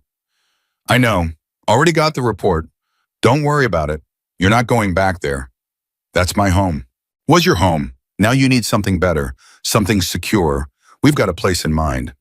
I can't afford. The money from Vegas, it's yours. More than enough for a down payment on a house, something with a yard for Laya. Somewhere the Guerreros can't touch you. Briggs, don't argue. For once in your stubborn life, just accept help. Maggie looked at her daughter sleeping peacefully despite everything that had happened. What kind of life could she give Leia now? Running from one apartment to another, always looking over her shoulder, always afraid, or she could accept the help, accept the money she'd earned saving Hawk's life. Build something real, something permanent, something safe. Okay, she said quietly. Okay, I'll take the help. Smart woman. They pulled into a different parking lot, not the hospital, but a small medical clinic on the edge of town. A doctor waited outside, one of Briggs's people apparently. He checked Maggie's ankle, badly sprained but not broken, wrapped it tight, gave her crutches and pain meds. Checked Laya over too, pronounced her physically fine, suggested a therapist for the trauma. She saw things today no kid should see, the doctor said. She's going to need help processing it. I know. And you killed someone today. I know that too. That changes a person. Don't pretend it doesn't. Maggie nodded, took the card he offered for a therapist who specialized in trauma. Another piece of her life that needed fixing, another crack that needed mending. By the time they finished at the clinic, it was nearly 7 in the evening. Laya woke up hungry and cranky. They stopped at a drive-thru, got burgers and fries that Leia devoured in silence. Maggie picked at hers, her stomach too unsettled to eat. "Where are we going?" Leia asked finally. "I don't know yet. Somewhere safe. Can I vote? On where we live?" "Yeah, don't I get a say?" Maggie smiled for the first time in hours. "Yeah, baby, you get a say. I want a house with a yard and a dog. I've always wanted a dog. A dog. A big one that can protect us. I think we have enough protection. But I want a dog anyway. We'll see." They ended up at a hotel on the north side of town. Nothing fancy, but clean and anonymous. Briggs got them 2 adjoining rooms, posted dice outside, promised someone would be watching it all night. Maggie helped Leia into pajamas, tucked her into bed. Her daughter was asleep before Maggie finished pulling the covers up. In her own room, Maggie sat on the edge of the bed and finally let herself fall apart. Quiet tears at first, then sobs that shook her whole body. She'd kept it together all day, stayed strong for Leia, but now the dam broke. A knock at the connecting door. She wiped her face. "Come in." Hawk entered, his arm properly bandaged now, carrying 2 bottles of beer. "Thought you might need this." "I don't drink." "Tonight you do." She took the beer, twisted off the cap, drank half of it in one go. It tasted terrible and perfect. Hawk sat beside her on the bed. They didn't talk, just sat there drinking beer in a cheap hotel room while their lives rearranged themselves around them. "Thank you," Maggie said finally, "for keeping us alive today. That's what family does. We're not family." "Yes, we are. You saved my life 9 years ago. That makes you family forever. And Leia's family, by extension. So yeah, we're family. I killed someone today, shot him right in the chest." "I know. Briggs told me." "I don't feel guilty. Shouldn't I feel guilty?" "No, you should feel alive, because you are. And so is Leia, and that's all that matters." Maggie finished her beer, set the empty bottle on the nightstand. "What happens now? Now you heal. You and Leia both. You find a house, you get that dog she wants, you build a life that doesn't involve running. And the cartel, Carlos said they'd come for me. Let them. They'll find out what happens when you mess with the Hells Angels. I'm not a Hells Angel." Hawk pulled up his sleeve, showed her his tattoo. Then he looked at her shoulder. "Yes, you are. You've been one of us since the night I marked you. You just forgot for a while." "I didn't forget. I ran." "Same difference." They sat in comfortable silence until Hawk stood. "Get some sleep. Tomorrow we start putting the pieces back together." Hawk, "Yeah, I'm glad you're not dead." He smiled. "Me too." He left, closing the connecting door behind him. Maggie lay down fully clothed, staring at the ceiling. Her ankle throbbed, her head pounded, her whole body ached. But she was alive. Leia was alive. And for the first time in 9 years, she wasn't running anymore. She was done running. Whatever came next, she'd face it head on. With the Hells Angels at her back and her daughter by her side, she could face anything. Even her own past, even her own future. She closed her eyes and let sleep take her, knowing that Dice was outside watching, knowing that Hawk was in the next room, knowing that for once in her life, she wasn't alone. Morning came too fast. Maggie woke to sunlight cutting through cheap curtains and Leia standing beside her bed, already dressed, holding her sketchbook. "Mom, I drew it. The whole thing from yesterday." Maggie sat up, wincing as her ankle reminded her it existed. "Drew what, baby?" "Everything. The safe house, the guns, the man chasing us." Leia opened the sketchbook, showed her mother pages filled with images that no 9-year-old should be able to draw. The detail was disturbing, every moment captured in pencil and crayon, from the shattered windows to the blood on the floor. "Leia, the doctor said I need to process it. This is how I process. I draw what scares me until it doesn't scare me anymore." Maggie pulled her daughter onto the bed, held her tight. "When did you get so smart?" "I told you, I've always been smart. You just worry too much to notice." A knock on the door. Hawk's voice. "You two decent, Briggs is here. We need to talk." "Give us 5 minutes." Maggie helped Leia pack up her drawings, tried to make herself presentable with hotel soap in yesterday's clothes. Her reflection in the bathroom mirror showed someone she barely recognized. Hair, wild eyes shadowed a woman who'd killed a man less than 24 hours ago. She touched her shoulder where the tattoo sat hidden beneath her scrubs. The mark that had started all of this. The mark that had saved them. They opened the connecting door. Hawk sat on his bed arms still in the sling. Briggs stood by the window with Tank and Reaper. Snake was missing. "Where's Snake?" Maggie asked. "Hospital," Briggs said. "Took a round in the leg during the firefight. He'll be fine, probably out tomorrow." "I should visit him." "You should stay out of sight until we're sure the coast is clear." Briggs pulled out his phone and showed her surveillance photos. These were taken at the Phoenix airport this morning. 3 men, all known Sinaloa cartel enforcers. They flew in at 6 a.m. Maggie's blood went cold. Carlos wasn't lying. His family is coming. His uncle specifically, Vicente Mendoza. He's high up in the organization, and he's not happy about his nephew dying in some backwater Arizona town. "How do you know he's after me?" "Because he posted your hospital ID photo on 3 different cartel message boards with a $50,000 bounty on your head." The room spun. Maggie grabbed the doorframe for support. 50,000, dead or alive, with a bonus if you're delivered alive so he can handle you personally. Leia's hand found Maggie's. "What does that mean?" "It means a lot of bad people are going to be looking for your mom." "Then we hide better." "Or we end it," Hawk said. All eyes turned to him. "Vicente wants revenge for his nephew." "Fine. Let's give him a target, but not Maggie. Me." "Absolutely not," Maggie said. "You saved my life 9 years ago. Let me return the favor." "By getting yourself killed, that's not a favor, that's stupidity." "I'm not planning on dying. I'm planning on drawing Vicente out so we can deal with him before he gets anywhere near you or Leia." Briggs crossed his arms. "Explain." "We leak information that I'm the one who killed Carlos. Not Maggie, me.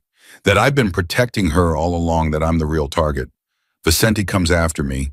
We're ready for him, and we put him down before this escalates. And when he finds out you're lying, we make sure he doesn't live long enough to figure it out." Maggie shook her head. "No, I won't let you do this. I won't let you risk your life because of my choices. It's not up to you." "The hell it isn't." They glared at each other across the hotel room, neither willing to back down. Leia tugged on Maggie's hand. "Mom, if Hawk wants to help, maybe we should let him. You don't understand what he's offering to do. I understand that bad men want to hurt us, and I understand that Hawk is trying to stop them. Isn't that what family does?" "She's got a point," Tank said. "The kid's smarter than all of us." Briggs rubbed his knee. "If we do this, we do it right. No cowboy moves. We plan every detail. Vicente doesn't sneeze without us knowing about it." "Agreed," Hawk said. "And Maggie and Leia go somewhere secure, somewhere not even we know about. That way, if this goes sideways, Vicente can't torture the information out of us." Maggie wanted to protest, wanted to stay and fight, but Leia's hand in hers stopped her. Her daughter's safety came first. Always. "Where is she?" asked. "I've got a cabin in Montana, middle of nowhere, off the grid. Only one person knows about it, my sister. She'll take you there, stay with you until this is over." "How long?" "Week, maybe 2. Depends how fast we can locate Vicente and neutralize him." "Neutralize?" Maggie laughed bitterly. "You mean kill?" "I mean make sure he's never a threat to you again." Leia spoke up. "Do they have dogs in Montana?" Everyone turned to look at her. She shrugged. "You said I could get a dog. If we're going to Montana for a week, maybe we could look at dogs." Despite everything, Maggie smiled. "Yeah, baby, we can look at dogs. Can it be a big one?" "We'll see." Briggs made calls while Maggie and Leia packed what little they had. The plan came together fast, too fast maybe, but they didn't have time for slow. Vicente was already in Arizona. Every hour they waited was an hour he got closer. A woman arrived at the hotel at noon. Mid-40s, short hair, leather jacket, eyes that missed nothing. "I'm Sarah, Briggs's sister. You must be Maggie. Thank you for doing this. Family takes care of family. Let's move." They loaded into Sarah's SUV, windows tinted dark. Leia sat in the back, clutching her sketchbook, quiet now, processing. Maggie watched Flagstaff disappear in the side mirror, wondering if she'd ever see it again. "You're doing the right thing," Sarah said, "getting her away from this mess." "Am I? Or am I just running again?" "There's a difference between running scared and making a strategic retreat. You're doing the second one. Doesn't feel different. It will." When this is over and you're both safe, it'll feel different. They drove for hours, stopping only for gas and bathroom breaks. Leia fell asleep somewhere in southern Montana, her head against the window drawings scattered across her lap. Maggie stared at them at the violence her daughter had witnessed and captured on paper. She's resilient, Sarah said, noticing Maggie's gaze. Kids are tougher than we give them credit for. She shouldn't have to be tough. She should be worrying about homework and friends, not men with guns. No, she shouldn't, but she is, and you're keeping her alive. That's all that matters right now. They reached the cabin as the sun set. It was exactly what Briggs had promised: remote, hidden, no neighbors for miles. Solar panels on the roof, a well for water, enough supplies to last months if necessary. Inside was sparse but functional. 2 bedrooms, a kitchen, a living room with a wood stove. Sarah showed them where everything was, how the generator worked, where the weapons were hidden. You know how to shoot now? Sarah asked. I learned yesterday. Crash course. Good, because if someone finds you up here, I need you to be able to defend yourself and Leia until help arrives. How fast can help arrive? Helicopter from Briggs's people 2 hours, local police 4, maybe 5 if the weather's bad. Maggie looked out the window at the endless trees. So we're on our own. You're together, that's better than alone. Sarah stayed that night, cooked them dinner, made sure they were settled. In the morning, she left, promising to check in daily by satellite phone, since cell service didn't reach this far into the wilderness. And then it was just Maggie and Leia in a cabin in Montana waiting for word that it was safe to come home. The first day crawled. Leia drew more pictures. Maggie paced, checked the weapons, looked out the windows at nothing but trees and sky. The satellite phone rang at 8 p.m. It's Briggs. We've located Vicente. He's staying at a compound outside Phoenix, heavily guarded. We're watching, waiting for an opening. How long? Could be tomorrow, could be a week. He's careful. And Hawk, playing his part perfectly. We leaked the story that he killed Carlos. Vicente took the bait. He's asking around about Hawk's location. So Hawk's in danger. Hawk's always in danger. It's kind of his thing. Briggs, he knows what he's doing. Trust him. I'm trying. Try harder. I'll call tomorrow, same time. He hung up. Maggie set down the phone, found Leia watching her from the couch. They're going to be okay, Leia said. Hawk and the others. They're tough. How do you know? Because they have to be. We need them to be. Day 2 was worse. The waiting gnawed at Maggie's sanity. She cleaned weapons she'd already cleaned, checked locks she'd already checked, cooked food neither of them was hungry for. Leia spent the day exploring outside, staying close to the cabin like Sarah had instructed. She found animal tracks, identified them from a nature book Sarah had left. Bear, deer, something that might have been a wolf. We should stay here forever, Leia said at lunch. It's peaceful. You'd get bored. No, I wouldn't. I'd draw and explore and learn about animals. And we'd get that dog, a big one that could protect us from bears. We're not staying forever. But we could. Couldn't we just disappear? Let Hawk and the others handle Vicente. Start over up here where nobody knows us. Maggie looked at her daughter, saw the hope in her eyes, the desire for a normal life, a safe life. You want to hide forever. I want to stop being scared. Me too, baby. Me too. Briggs called that night with an update. We've got a problem. Vicente made copies of your photo, distributed them to every cartel contact from here to California. You've got bounty hunters looking for you now, not just Vicente's people.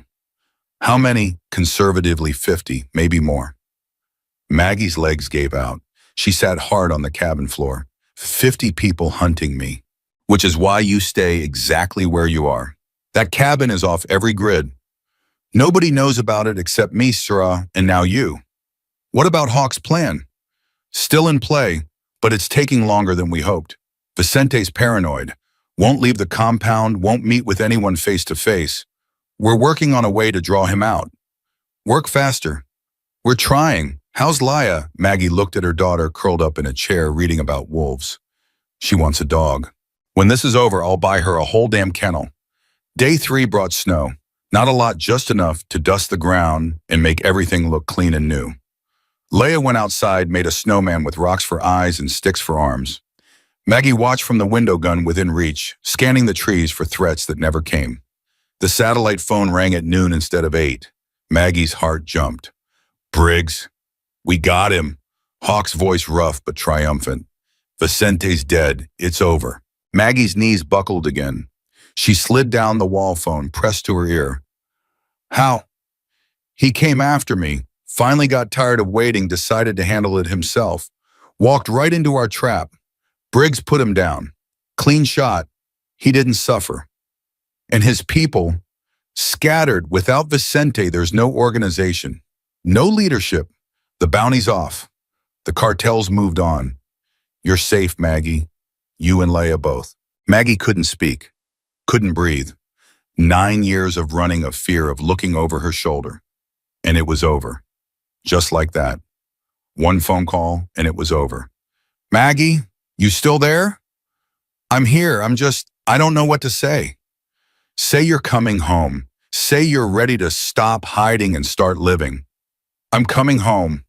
The words felt foreign, impossible. When Sarah's already on her way to get you, should be there in 3 hours. We'll have a place ready for you when you get back. A real place. Safe, secure, yours. The money from Vegas is waiting in an account with your name on it, enough for a down payment and then some. Maggie, you saved my life.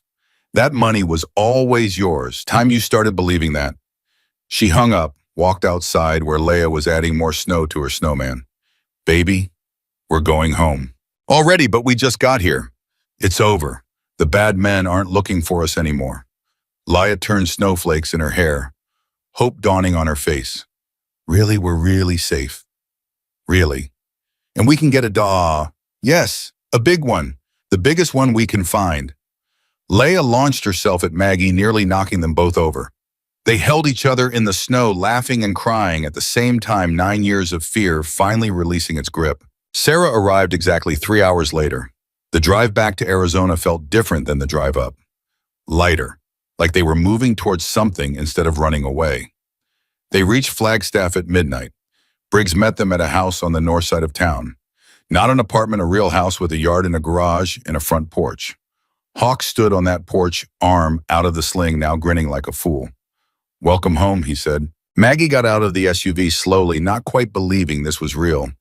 This is the place. 3 bedrooms, 2 baths, fenced yard. It's yours if you want it. We've got first month's rent covered, utilities, set up furniture being delivered tomorrow. I can't afford. Yes, you can. The Vegas money, remember. Stop fighting this, Maggie. Let us help. Let us make up for 9 years of being wrong about you. Leia ran past them into the house, her voice echoing from inside. Mom, there's a fireplace, and the kitchen is huge, and my room has a window seat. Maggie looked at Hawk, at Briggs, at these men who'd hunted her, and now were giving her a home. Why are you doing this? Because you're family, Briggs said simply, and family takes care of each other. Should have done it 9 years ago. Doing it now. Tank appeared from around the side of the house. Backyard secure, fences solid, good space for a dog. Everyone keeps talking about this dog, Reaper added, emerging from the house. Kid's very insistent about the dog. She wants protection, Maggie said. She's got us, but if a dog makes her feel safer, then she gets a dog. They showed Maggie through the house. It was perfect, exactly what she would have chosen if she'd had the courage to dream that big. Leia was already claiming the bigger bedroom, the one with the window seat and built-in bookshelves. Mom, can I paint it whatever color I want? Sure, baby, it's your room. I want purple, like really purple. Is that okay? Completely okay. Maggie found Hawk in the kitchen making coffee like he owned the place. You shouldn't have done all this. Yeah, I should have. 9 years too late, but better late than never. I don't know how to repay you. You already did. That night in the warehouse. That was repayment enough for several lifetimes. Maggie leaned against the counter, suddenly exhausted. What happens now? We just live here, pretend the last 9 years didn't happen. No, we acknowledge the last 9 years happened. We learn from them, and then we move forward, together. I don't know how to not be alone anymore. Then learn. We'll help you. That's what family does. Leia appeared in the doorway holding her sketchbook. Hawk, can you help me draw a motorcycle? I can't get the wheels right. Sure, kid. Let's see what you've got. They sat at the kitchen table, Hawk teaching Leia how to draw proper circles for wheels, while Maggie watched. This man who'd saved her in return. This little girl who'd seen too much but remained somehow hopeful. This house that represented a future she'd never let herself imagine. Briggs found her standing there. You good? I don't know. Ask me in a week when this all feels real. It's real. This is your life now. Safe, stable, normal. I don't know what normal feels like anymore. You'll figure it out. And if you don't, we'll be here to help. The others left around 2 in the morning. Promises to check in tomorrow, to help with furniture, to take Laya to look at dogs at the shelter. Maggie locked the door behind them, checked it twice, then checked it again. Mom, Laya stood in the hallway in her pajamas. You can stop checking. We're safe now. I know. Do you really? Maggie thought about it. About Vicente dead in Phoenix. About Carlos bleeding out in that safe house. About the Guerreros scattered and broken. About the Hells Angels standing guard. Yeah, she said finally. Yeah, I think I do. They went to their separate bedrooms, Laya to hers with the window seat, Maggie to hers with the view of the backyard. She lay in an actual bed in an actual house that was actually hers and tried to remember the last time she'd felt this kind of peace. She couldn't. Maybe she never had. Her phone buzzed, a text from Hawk. Sleep well, you earned it. She texted back, thank you for everything. That's what family does. There was that word again, family. She'd spent 9 years without one, just her and Laya against the world. Now she had a whole crew of leather-wearing, motorcycle-riding family members who'd kill anyone who threatened her. It was strange. It was overwhelming. It was perfect. She closed her eyes and slept without nightmares for the first time in 9 years. Morning came soft and bright. Maggie woke to the smell of coffee and found Hawk in her kitchen again, making breakfast like it was his job. You need to stop breaking into my house, she said. I didn't break in. Laya let me in. Kids up early, already made a list of dog names. Of course she did. They sat at the table with scrambled eggs and toast, the 3 of them, like this was normal. Like this had always been their life. There's a shelter across town, Hawk said. Opens at 10. Thought we could go look, if you're ready. For a dog. For all of it, the house, the deed, the life you should have had 9 years ago. Maggie looked at Laya, who was practically vibrating with excitement. Looked at Hawk, who'd become something more than the man she'd saved. He'd become the family she'd chosen. Looked around at this house, this gift, this second chance. Yeah, she said, I'm ready. They found a German Shepherd mix at the shelter, 3 years old, protective and gentle. Laya named him Shadow. He rode home in the back seat next to her, his head on her lap, like he'd always been theirs. That night, Maggie stood on her front porch, watching Laya play with Shadow in the fenced yard. The tattoo on her shoulder burned slightly, the way it sometimes did when she thought about that night in Vegas. But it didn't hurt anymore. It felt like what it was, a mark of honor, a badge of courage, proof that she'd done something that mattered. Briggs pulled up on his motorcycle tank and Reaper behind him. Thought we'd check in, see how you're settling. Good, we're settling good. The kid got her dog, I see. The kid got everything she asked for. Good, she deserves it, you both do. They stood together on the porch, watching Laya and Shadow play as the sun set over Flagstaff. 9 years ago, Maggie had pulled a trigger to save a life, had run for her freedom, had built a life from nothing while looking over her shoulder every single day. Now she was home. Not the home she'd left in Vegas, but something better, something earned, something real. She touched her shoulder where the skull with wings sat hidden beneath her shirt, the mark that had condemned her and saved her in equal measure. Thank you, she said to Briggs, to Hawk, to all of them, for giving me my life back. You never lost it, Briggs said. You just misplaced it for a while. Now you found it again. And standing there on the porch of a house she owned, watching her daughter play with the boy she'd always wanted, surrounded by the family she'd never expected to have, Maggie finally understood what Laya had meant in the cabin. She wasn't scared anymore, and she would never run again.